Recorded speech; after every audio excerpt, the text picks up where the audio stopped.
Hello and welcome back to the From My Perspective podcast, where I, Jackson McCarty, tell you all the names you need to know in the college football and NFL landscapes that could be changing the football landscape in the very near future. So, if you'll remember, not this past episode, but the episode prior and the one before that, we had a mini series, if you will, 2 episodes talking about the most underrated and most overrated teams in college football. And if you paid attention, you would have noticed that we were using the ESPN way too early top 25 to kind of be a gauge on where public perception is on a lot of these teams.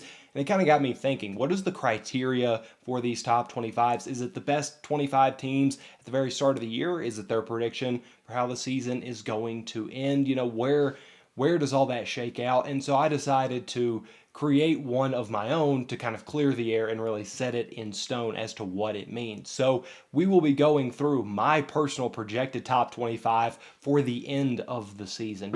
You can't ever know about injuries or know really what's going to happen.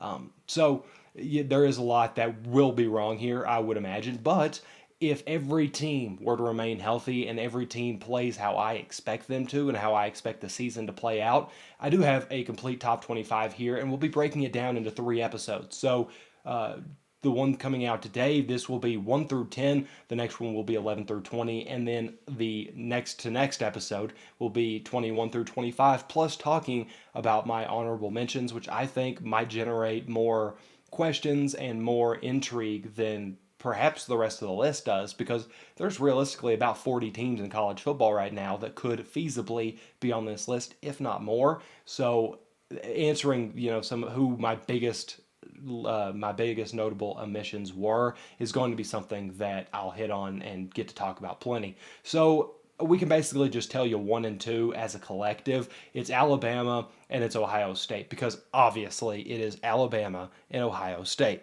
There's no way Alabama, being as good as they were last year, all they've done is got better. They've got more seasoning with Bryce Young and Will Anderson and all those guys out there.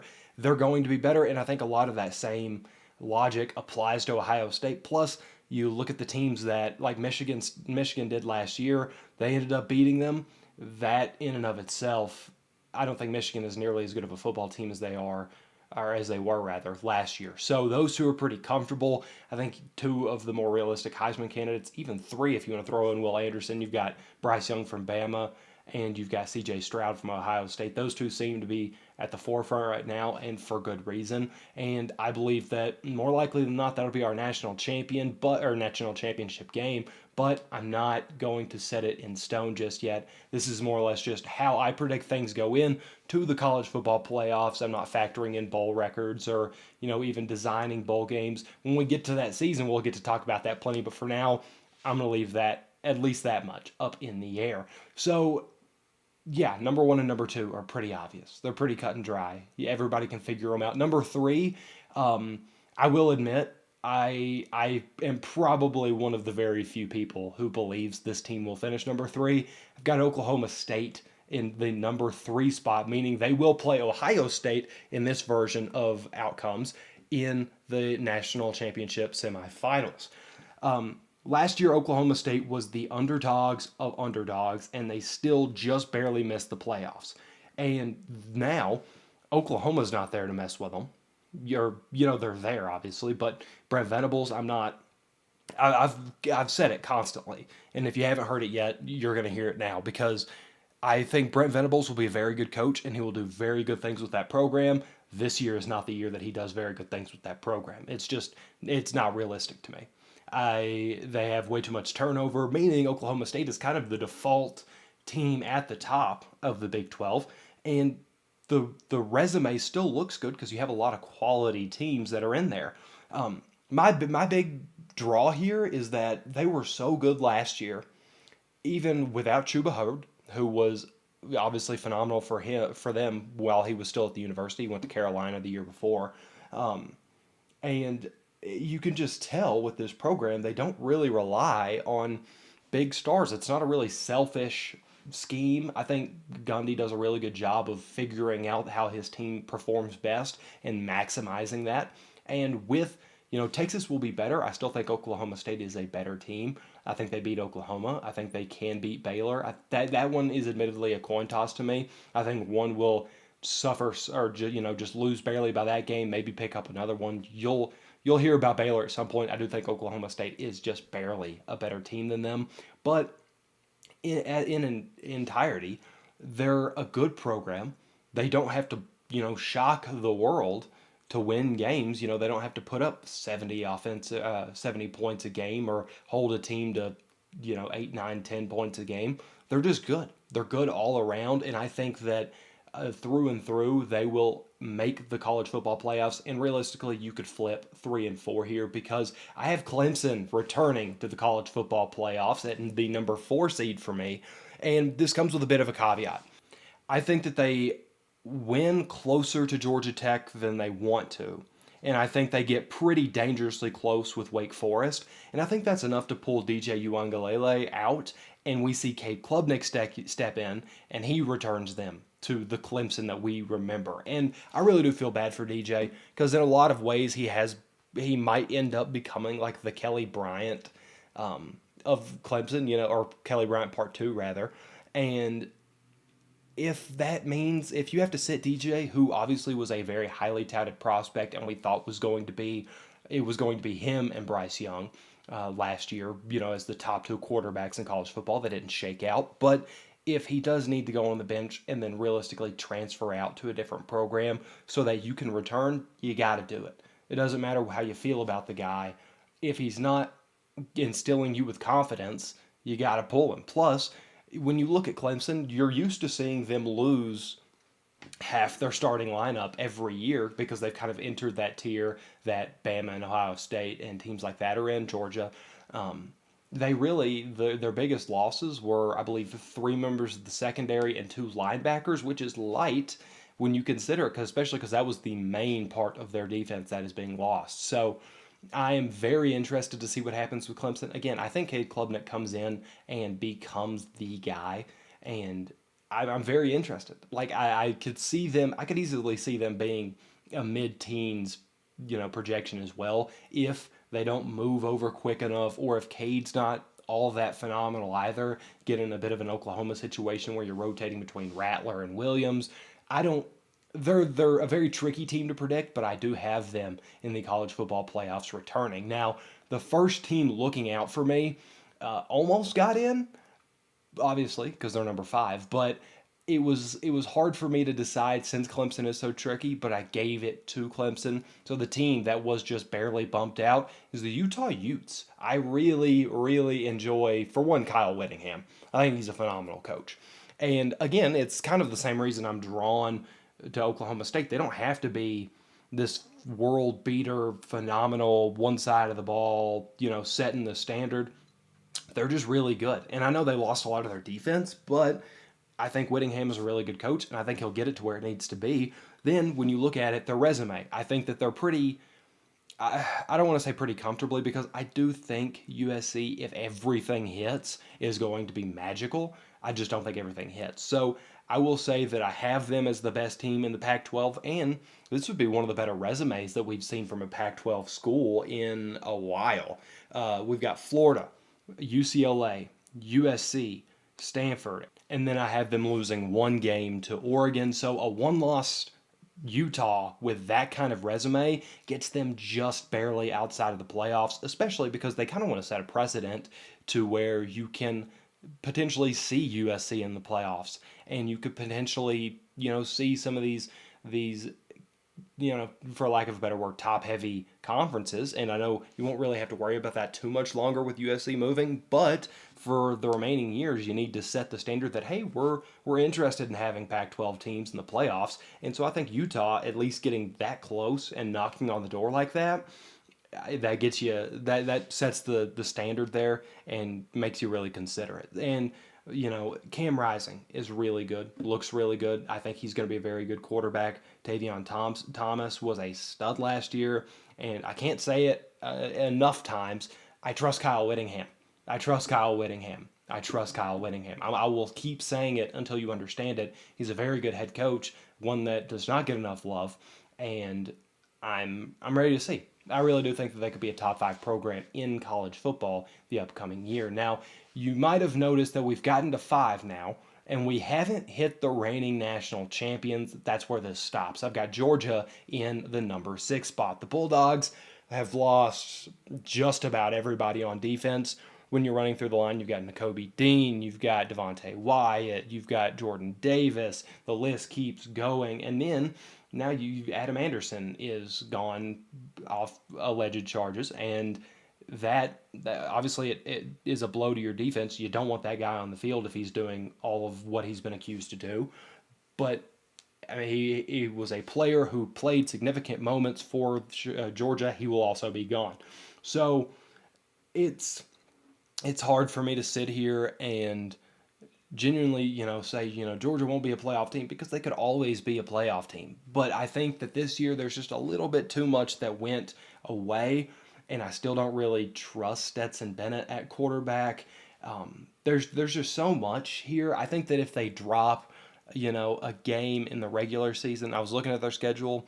You can give me Mississippi State for that. I would not be entirely shocked if that happens. And then you lose the SEC championship. That puts you at 2 losses going into or prior to the college football playoffs and bowl season. So that puts you at 6-ish, especially with how strong the SEC is. They don't want to put them too far down.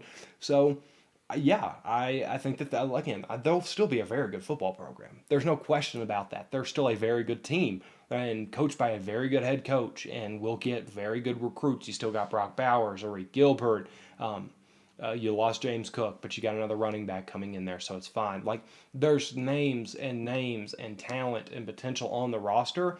That's why they stay at 6, which is, lower in a lower projection than most people have them. So it feels weird to sit here and have to justify that, because I still do think that they'll be a very good program. But yeah, I don't have them in the college football playoffs this year. This year I only have one SEC team, and they're just, they're one, if they don't lose that regular season game, it's entirely possible that they're in there instead of Oklahoma State or Clemson.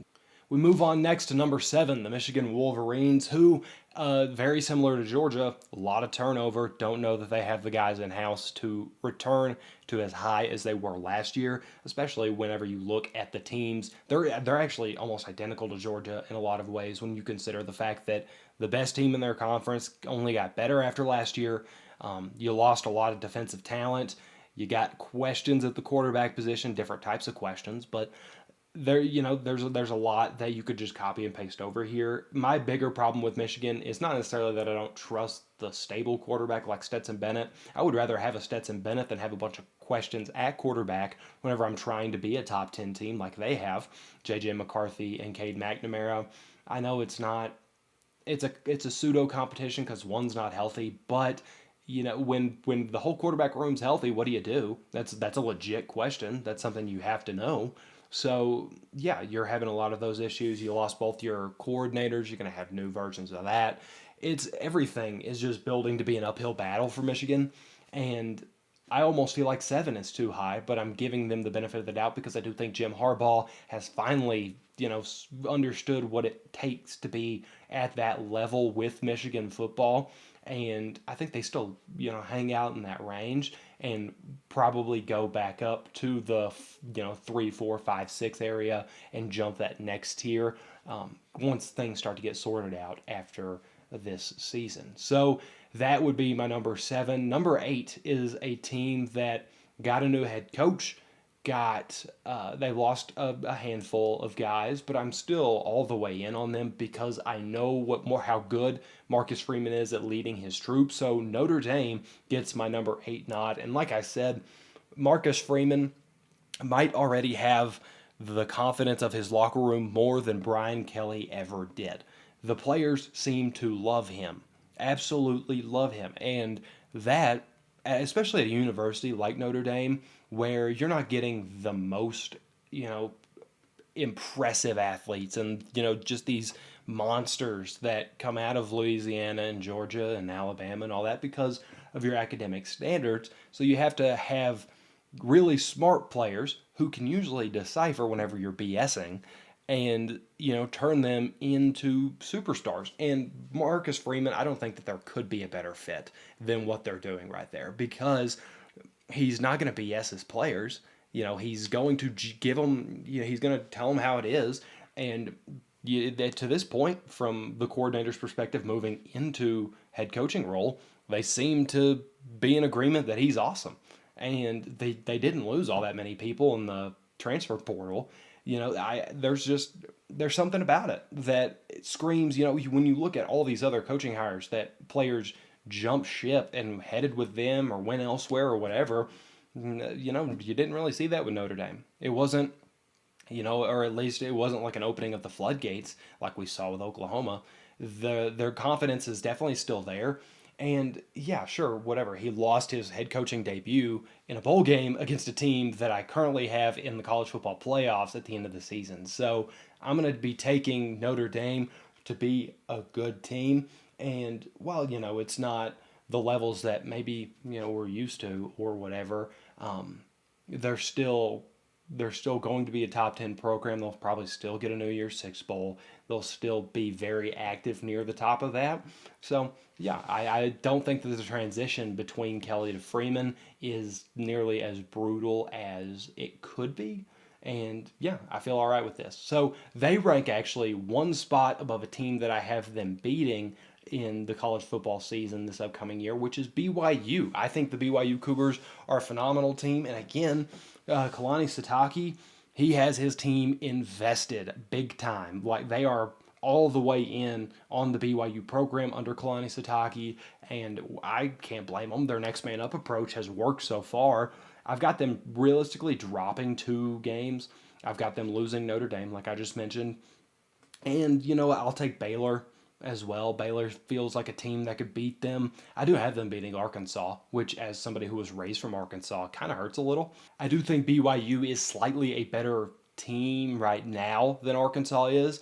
Plus, if there's any team in the country really that can match how invested they are to their coach, like Arkansas is to Sam Pittman, Kalani Sitake and BYU are pretty high up there. And then you have to consider the fact that the schedule for Arkansas will be hectic coming into that game. I mean, you've got some of your heaviest hitters: Cincinnati, South Carolina, Missouri State, we're not counting that, Texas A&M, Alabama, Mississippi State, and then you go BYU.